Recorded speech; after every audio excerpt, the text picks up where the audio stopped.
tu dois te poser la question, pourquoi est-ce que tu as ces réticences vis-à-vis d'un tel et d'un tel? Arrête-toi un peu, pose-toi la question, est-ce que c'est parce que tu as eu véritablement une expérience avec la personne, ou bien tu as entendu qu'on a dit qu'il avait dit qu'il avait fait, que tu as dit qu'il avait fait, qu'il avait dit?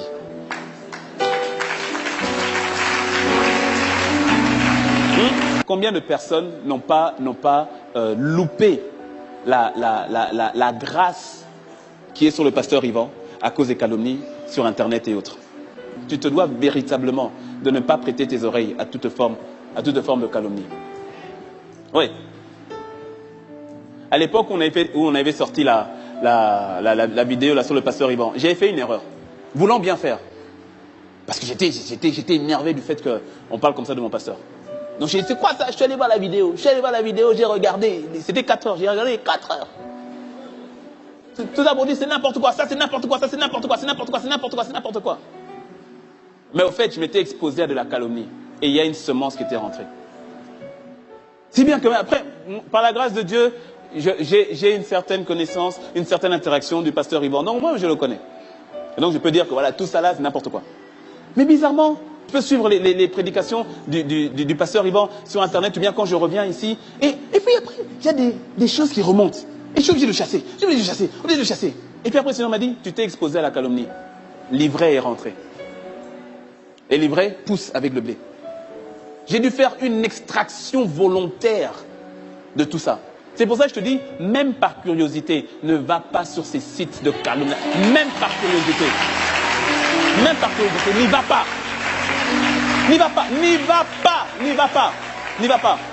Ah, tel pasteur. Après, tu vois les trucs sur YouTube. Expose. Je sais pas, je vais pas citer le nom des pasteurs. Mais tel pasteur exposé. Tel pasteur exposé. Et puis là, tu vas par curiosité. Hein? Non, juste pour voir. Mais ils disent n'importe quoi. J'y crois pas, mais juste pour voir. Tu es en train de t'exposer toi-même à la calomnie. Et il y a des graines qui rentrent. Et tout à coup, le pasteur est en train de prêcher, cet homme de Dieu là est en train de prêcher, cette femme de Dieu là est en train de prêcher, mais tu l'écoutes, mais tu as entendu quelque chose. Et donc, il y a un filtre qui s'est créé.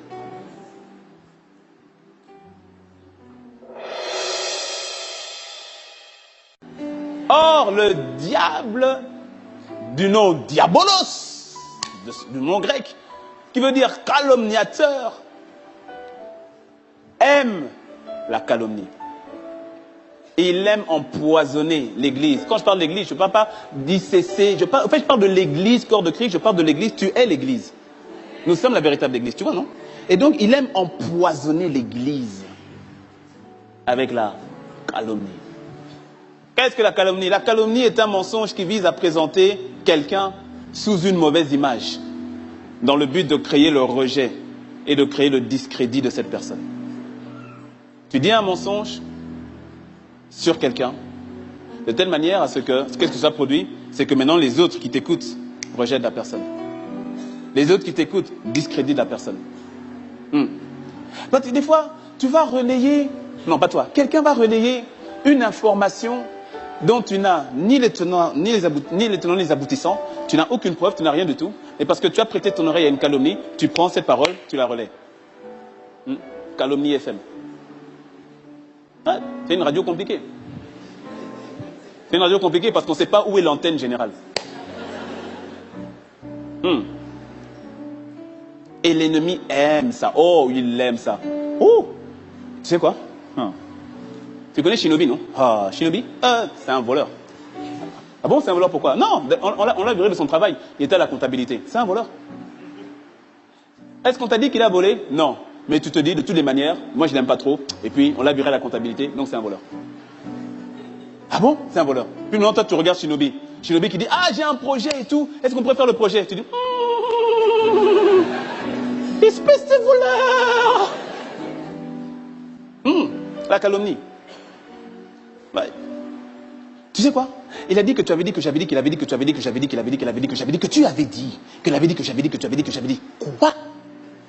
Elle a dit que j'avais dit, que tu avais dit, que j'avais dit, qu'elle avait dit, que j'avais dit. Mais est-ce que tu sais qu'elle avait dit, que j'avais dit, que tu avais dit, qu'elle avait dit, qu'elle avait dit, que j'avais dit, que j'avais dit, et que lui avait dit quoi? Il a dit que...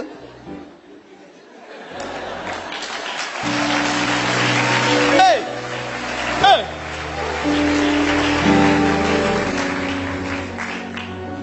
Et sur la base, il avait dit que tu avais dit, que j'avais dit, qu'il avait dit, que nous avons dit, que tu avais dit. Maintenant, tout le monde se regarde en chien de faïence. Elle, shinobi. Lui, il est de Guandolinette. Et donc tout le monde est en chien de faïence. Le problème, c'est que nous nous retrouvons après et on va prier ensemble. Alors regarde ce qui se passe. Lorsque maintenant nous prions ensemble, fais-moi une mélodie. Père, je t'adore, c'est ça? Voilà. Devine est en train de jouer magnifique mélodie. Je te donne ma vie. Alors toi là, c'est la mélodie qui est en train de monter pendant le temps de prière. C'est la mélodie qui est en train de monter. Sur terre, on entend la mélodie. On dit waouh, magnifique. Mais comme dans le cœur, continue. Comme dans le cœur, il y a des formes de double langage. Dans le cœur, c'est pas la même chose et tout cela. Au ciel, la même mélodie. Sur terre, nous l'entendons, elle est magnifique. Mais au ciel,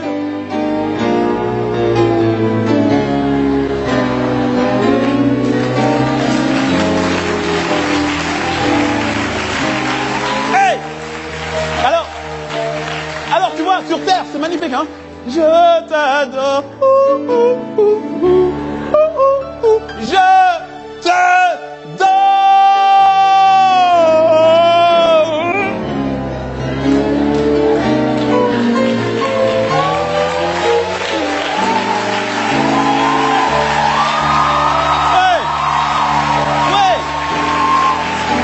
Oui. Ecclésia, église. Ne joue pas, quand je parle d'église, je te parle à toi. Ne joue pas le relais du diable. Tes oreilles ne sont pas une poubelle quand même. On vient, donc c'est toi, c'est... Toi, donc quand on veut calomnier, c'est chez toi, c'est toi qu'on appelle. Non mais il y a un problème.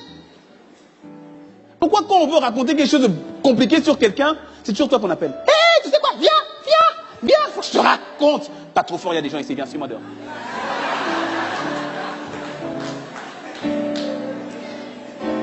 Baisse pas la tête. Dis-moi un mot amen. Oui. Tes oreilles sont pas une poubelle. Tu sais, moi j'ai pour principe, tu viens, si tu viens avec une calomnie, un truc bizarre, rumeur ou autre, sache qu'à partir du moment où tu me l'as dit, moi là, c'était le stop final, c'est le terminus. C'est le terminus. D'abord, je ne vais pas avaler ton histoire. Ben oui, parce que, tu sais quelle est la stratégie du diable derrière la calomnie? Parce qu'on est en train de parler de la prière, non? Dis-moi amen. Or, quand tu pries, Dieu te répond, non? Dis-moi amen. Mais tu sais que, je crois que tu le sais, que souvent Dieu te répond par quelqu'un. Donc, quand le diable voit la réponse en train d'arriver au travers de Shinobi, qu'est-ce qu'il fait? Il vient calomnier Shinobi dans tes oreilles. La bénédiction que tu devais recevoir au travers de Shinobi, tu as reçu une calomnie qui fait que Shinobi, tu le vois, mais tu ne peux plus rien recevoir de lui. Pourquoi? Tu as été empoisonné. Donc quand Shinobi dit non, tu sais quoi, mon frère, faut que j'ai à cœur, mais est-ce que tu peux passer à la maison? Il dit avec tout ce qu'on m'a dit sur lui, moi il est passé chez lui, jamais. Que tu me suis. Alors que Shinobi a reçu de peut-être, c'est-à-dire peu importe quelle était ta prière, mais il a reçu la réponse à ça. Au fait, voilà, le Seigneur m'a mis à cœur de te donner un chèque de temps, le Seigneur m'a mis à cœur de te mettre en relation avec un tel ou de te faire entrer dans telle société, mais il voulait te voir. Mais tu dis non, hein, Shinobi, pourquoi? La calomnie. Tu n'avais rien avec Shinobi, hein, toi. Mais on t'a parlé de lui. Mal. Qu'est-ce qui s'est passé? Le discrédit dans ton cœur. Qu'est-ce qui s'est passé? Le rejet dans ton cœur. Diabolos. Refuse la calomnie. Combien de personnes... Écoute, c'est la stratégie du diable. C'est ce qu'il a fait avec Jésus. Écoute, il a fait avec Jésus. Jésus est arrivé, le Messie est arrivé. Qu'est-ce qu'il fait? Il a calomnié le nom de Jésus dans sa patrie. Quand Jésus parle dans la synagogue, il parle, il dit, voici, le temps est arrivé, celui dont parle Isaïe, c'est moi. Et puis après, les gens disent, oh, tout à coup maintenant là, les rumeurs sont passées. Il dit, mais lui, c'est pas le charpentier là? Mais lui, il est charpentier depuis quand? Il est charpentier. C'est pas le fils de Joseph. Ah, surtout des menteurs. C'est un charpentier. Et puis il vient d'où? Il vient de Nazareth. Oh, quelque chose peut-il sortir de bon de Nazareth? Ah ouais, c'est vrai, hein. T'as déjà vu un président sorti de Nazareth, toi? Ah non, non, non. Et toi, t'as déjà vu un DG sorti de Nazareth? Non. Un député? Non. Bah alors, est-ce que le Messie viendrait de Nazareth? Ah ouais, t'as raison, hein. Oh ouais, non, non, non. Et ça s'est propagé, quelque chose peut-il sortir de bon de Nazareth. Maintenant, Jésus est là, la Bible dit, et il ne put faire aucun miracle. C'est pas qu'il ne voulait pas. Il ne pouvait pas. Il ne put faire aucun miracle. Pourquoi? Calomnie. C'est la stratégie du diable.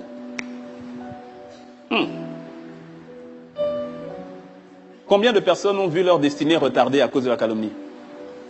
Et puis tu vois, ça s'est déjà arrivé, non? On avait tellement calomnié quelqu'un dans ton cœur, dans tes oreilles.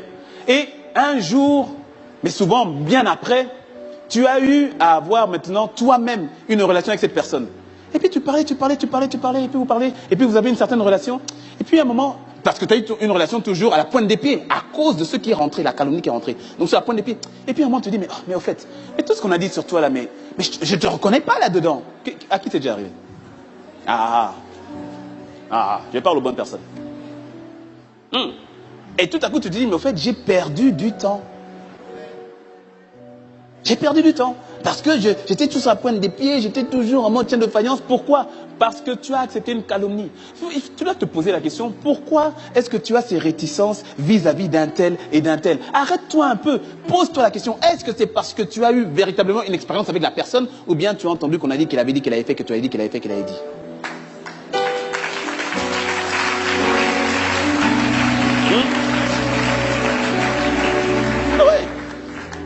Il y a beaucoup de prières, c'est-à-dire, sont en instance. Pourquoi? Et parce que tu calomnies la personne qui doit te bénir. Donc c'est en instance. Tes réponses là, elles sont en instance. Elles ont déjà répondu. Sauf que la personne par qui le Seigneur a souverainement choisi de passer, tu as accepté une calomnie sur elle. Combien de personnes n'ont pas loupé la grâce qui est sur le pasteur Yvan à cause des calomnies sur Internet et autres? Combien? Stratégie de l'ennemi.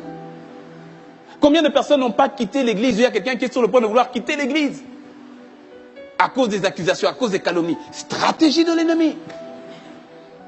Parce qu'il sait que ta bénédiction est là. Ta bénédiction est auprès de ton pasteur là. Ta bénédiction est là. Mais les calomnies viennent, les accusations viennent pour te dire, ah non, si c'était comme ça, je m'en vais, je m'en vais. L'ennemi sait.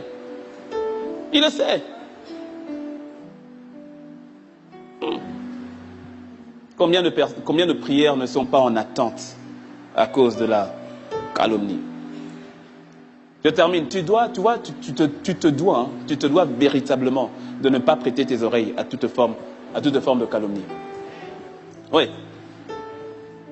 À l'époque où on avait sorti la vidéo là, sur le pasteur Yvan, j'ai fait une erreur, voulant bien faire. Parce que j'étais énervé du fait qu'on parle comme ça de mon pasteur. Donc j'ai dit, c'est quoi ça? Je suis allé voir la vidéo, j'ai regardé, c'était 4 heures, j'ai regardé 4 heures. Tout d'abord dit, c'est n'importe quoi, ça c'est n'importe quoi, ça c'est n'importe quoi, c'est n'importe quoi, c'est n'importe quoi, c'est n'importe quoi. Mais au fait, je m'étais exposé à de la calomnie. Et il y a une semence qui était rentrée. Si bien que après, par la grâce de Dieu, j'ai une certaine connaissance, une certaine interaction du pasteur Yvan. Donc moi, je le connais. Et donc je peux dire que voilà, tout ça là, c'est n'importe quoi. Mais bizarrement, je peux venir à l'église. Non, à l'époque, j'étais à Cotonou. Je peux suivre les prédications du pasteur Yvan sur Internet, ou bien quand je reviens ici. Et puis après, il y a des choses qui remontent. Et je suis obligé de chasser. Et puis après, le Seigneur m'a dit, tu t'es exposé à la calomnie. L'ivraie est rentré. Et l'ivraie pousse avec le blé. J'ai dû faire une extraction volontaire de tout ça. C'est pour ça que je te dis, même par curiosité, ne va pas sur ces sites de calomnie. Même par curiosité. N'y va pas. N'y va pas. Ah, tel pasteur. Après, tu vois les trucs sur YouTube. Expose.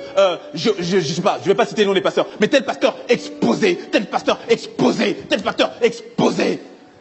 Et puis là, tu vas par curiosité. Hein? Non, juste pour voir. Mais dis n'importe quoi. J'y crois pas, mais juste pour voir. Tu es en train de t'exposer toi-même à la calomnie. Et il y a des graines qui rentrent. Et tout à coup, le pasteur est en train de prêcher, cet homme de Dieu là est en train de prêcher, cette femme de Dieu là est en train de prêcher, mais tu l'écoutes, mais tu as entendu quelque chose. Et donc, il y a un filtre qui s'est créé. Dis-moi un bon amen. Ne laisse pas les calomnies venir endommager ton cœur au point de bloquer tes prières. Ouais. Et c'est pas ça. Quand tu pries pour la France, moi je ne comprends pas. Et des personnes qui prient pour la France, mais ils n'aiment pas les Français. Et même des fois, toi-même, tu es Français, mais tu critiques les Français. Hein? L'expression qui dit, la France est un beau pays, dommage qu'il y ait des Français dedans. Oui, il y a une expression, oui, il y a une expression comme ça. Mais, et puis tu viens, et puis on prie pour la France, on prie pour la francophonie. Et puis après, derrière, tu critiques le peuple français. Mais c'est quoi ta prière? Est-ce que tu me suis? Mais non, tu relais. C'est sur le plan national ou bien sur le plan local. Voilà, les Bretons, ils sont comme ça. Bah, les Marseillais, ils sont comme ça. Et tu relais toujours ce type de calomnie. Est-ce que tu me suis? Que cela ne soit pas trouvé en toi. Dis-moi un bon amen. Mais oui. Tu disais au Bénin. Et une fois, j'ai dit au Bénin, j'ai dit, mais vous, je parlais aux Béninois. J'ai dit, mais on prie pour le Bénin, mais vous-même, vous parlez mal du Béninois. Elle est où la logique? Non, parce que nous du Sud, on est comme ça, nous du Nord, on est comme ça, nous on est comme ci, comme ça. Et puis on maintient ça. Hein. On vient en Christ, hein. Et puis on maintient ça.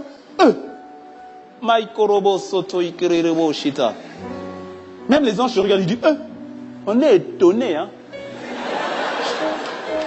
Vraiment, ton attitude là, on est étonnés. Si les anges pouvaient te parler un peu, t'envoyer des smileys avec des gros yeux.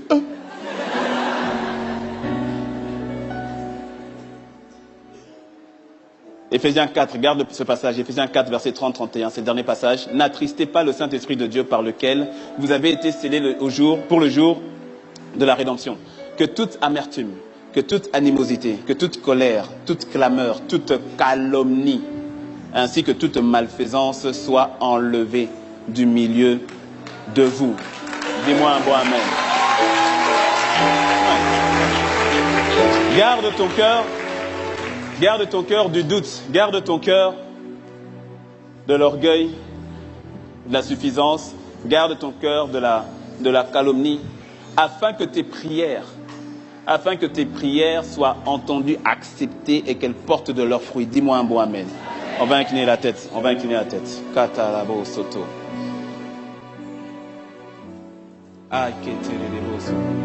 Ton cœur, toute parole que tu prononces émane de ton cœur. Que ce ne soit pas un double langage. Qu'on n'ait pas à entendre bénédiction et malédiction sortant de toi. Bénédiction pendant le temps de prière et puis malédiction lorsque tu es dans le RER. Non. Bénédiction pendant le temps de prière et puis malédiction lorsque tu es dans ton foyer. Non. Qu'on n'entende pas un double son. Et si tu es sincère avec toi-même, tu verras que tu es forcément concerné par les trois à un degré différent. Que des fois, oui, il y a le doute qui vient s'installer et la crédulité qui prend place. Et que parfois, il y a cet orgueil ou bien cette notion d'autosuffisance qui prend place. Et que oui, parfois, tu te retrouves en train, toi, de relayer des calomnies et des mensonges ou bien toi-même de provoquer des discussions calomnieuses. Le Seigneur nous emmène, il t'emmène dans une dynamique de prière fervente. De prière fervente. Et il veut faire au-delà de ce que tes yeux voient. Il veut faire au-delà de ce que tes yeux naturels peuvent percevoir. Tu connais le passage de Proverbe 83 qui dit « Garde ton cœur puisque toutes autres choses, car de lui proviennent les sources de la vie. » Que ton cœur n'ait rien en lui qui emmène à mettre des perturbations ou des interférences par rapport à tes prières. Par rapport à ta prière. Élève ta voix. Kerebo soto.